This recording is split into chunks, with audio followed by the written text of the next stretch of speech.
name is Penelope. I'm from Sekanga. I always listen to Tutu FM because Tutu FM rocks. My name is Polly. I like to listen to the FM. To the FM's rock. My name is Miriama and I'm from Ba and I love listening to the FM.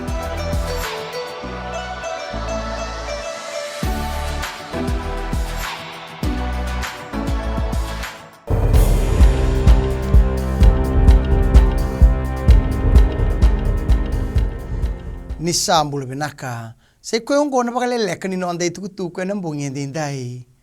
oferl kan dong garabati ko sonan roni beba ena Facebook kando batata na tikin na ben garabni matini tu e sala ki botarungi ena ka bena noa ka kila kasam titelenga ena dala ni nona kudu bo endona ngone atur bo beso kan kabuna na kena lagi bo ndike bitelenga na bal ni bola bola liu ni National Federation Party kena so delpa ena noa Toru bagina bagindike ena ruana vale ni vale bolongo sala mureti nga na bembe taki etiko ngo ena nona ndo mbiute sona tukutuku membalata mateni tu ena mon liba ena bemba saoti kanga indo so mituko mai beirna leoni toni beisanga endo kileo kan ena nona ndo bola na be tukutuku eso me bagata na kina na mateni tu o ka kina eso na Facebook page me bagata na Fiji Exposed Forum bagata lang akina na samachar darshan tukun nelilu ni songo ba politiki na NFP Biman Prasad ni sianga ni tamatata kadaka ena lomo ni songo o kan ia tukun na leo ni songo ba politiki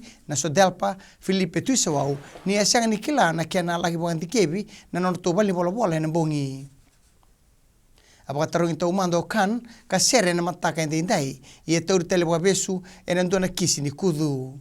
atukuna na nonda mateni tu ibembe itaki ebagadoritiko membaleta na nonda okati na buguni nduindu etiko ena korni buli na University ni Devani Pasifika esenga nindina tukuna minista ni buli Rosie Akbar na be kaongo salamureti nga na nonda beta katiko na nonda banua eso na mateni tu na Pasifika ni okatiko bagalebu na nonda mateni tu ena buguni na bagadingu itiko bawawa ena ngaunongo na Vice Chancellor Professor Paul Aluwalia ena kana toru bagitiko na be bangangai membaleti koya tuno Akbar ni daga tunga na mateni tu meraka ko ni bagalengai ena nduindiongo na ngoni buli era politiko na University ni Devani Pasifika Goe salamuriti nga na non roboso tiko na ibugu ni liu ni mateni tu mai Samoa fiame Naomi Matafa ke presidente ni mateni tu na uru Lionel Engemia na bugu ni tikinongo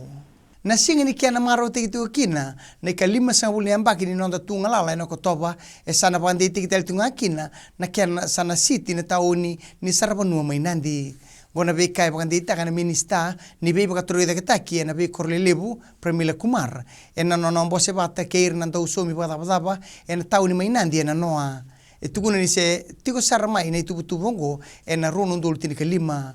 a tawe butagi na tauni mainandi ena tinika diwa basanga buluka bitu Kina gitu, endo na nona tatanro Silvia Tuisese kalewena tiko na nona matatimi le abitu ni ngone lewa sai koe mena matataga na nona banua kina sot ni Olympic Games ena ambaki moyongo sa taka tiko kina bako koe na ngonongo o Tuisese ena kena baka botukana taki na tatanro ngo etukuna ni ruimbimbi kina na taka bako koa kina bosota Abeto manu Tuisese kina nonda matatimi ni Fiji Airways Fijiana Sevens ene tegibu ni ambakiongo. Maitha bekiri na Vakaleleka ni nonda itukutuku na kiana ikuri erano na semana stiseni na Radio Fiji 1 kina Bula FM ni bagading binaka.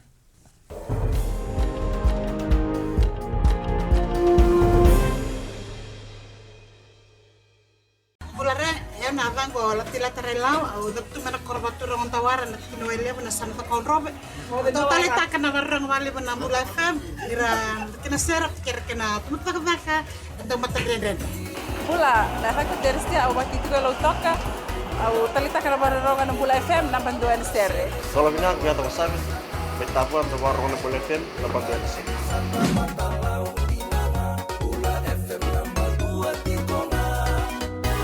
Bula FM, number 2 NSR.